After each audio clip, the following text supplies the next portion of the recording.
In this video we review what color is and how does it work.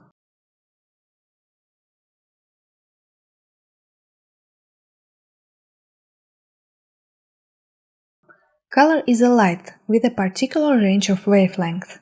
For example, red has one range of wavelength and blue has another.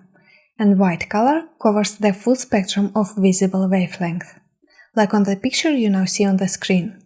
The white light goes through the prism and separates into its constituent wavelength. Each wavelength of light has a different color and bends at a different angle. Let's sum up. Color is a light with a particular range of wavelength. But if a color is a light, why do we have objects of different colors? One red, another one is blue. Why does it happen?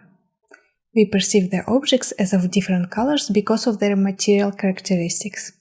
For example, yellow material absorbs the blue light spectrum and reflects the spectrum from red to green. And blue material does the opposite. It absorbs the spectrum from red to yellow and reflects the spectrum of blue light. Here is a question for you.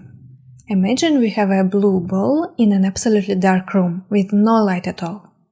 What color will we see if we shine a red light on the ball? Blue ball, red light. If you want to think about it, pause the video. In ideal laboratory situation, if the room doesn't have any other source of light, the red light will be absorbed by the blue ball. The ball will not reflect any light and will be perceived as black. Why then, if we mix blue and red paint, we'll get violet, not black? Actually, in most cases you will get black. To get a violet color, the initial colors should be already close enough to violet. Okay, but what will happen if we shine red and blue light together? We will get bright pink. And if we also add a green light, we'll get a white light once again, because in this example we have collected the full spectrum of the light. I hope you got the difference between the color of material and the color of light. This difference is used in color models that we will discuss in the next video. And now there is one more question about physics of light that we haven't answered yet. How do we see light and differentiate colors? We don't have any scientific tools in the eyes to measure the wavelength, right? Or do we? When the light gets into our eyes, it touches the retina of the eyes. And there we have rods and cones. Both register light waves. But cones are capable to differentiate wavelength and understand the color. Rods cannot do that, but they are more sensitive and help us to see in low light. So, cones are those tools in our eyes that register the color. The X chromosome is responsible for the cones, so those who have two X chromosomes often have more cones and can differentiate more colors. And that's very important to remember. Different people have different capabilities to perceive colors. Especially those colors that have the same lightness, like red and green. Now you know why daltonism is more common in males.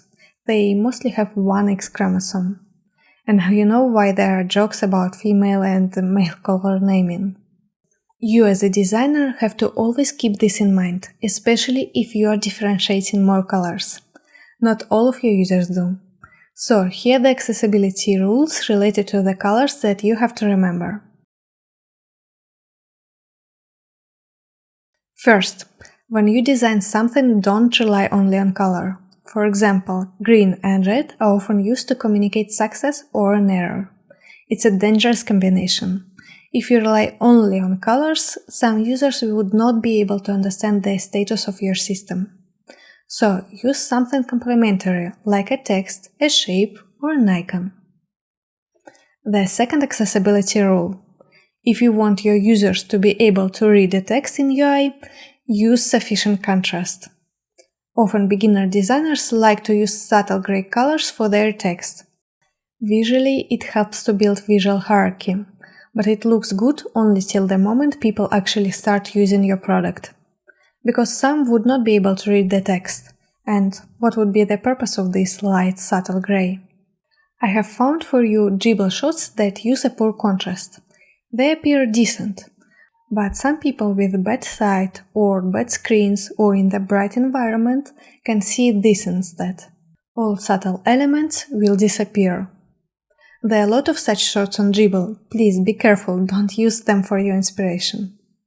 Poor contrast for important text element is a sign of low quality UI. Look at the products that we made for real users, not for Dribble. For example, Google, Apple or Stripe. All of them use sufficient contrast in the text. How you can check if the contrast is sufficient? You can use vibaim.org. Here you can enter a background color and the color of the text and see if the contrast corresponds to web accessibility guidelines. Hey, this was video from my free UI design course. Make sure to check the full playlist out and hit the like button and subscribe for more free content about design.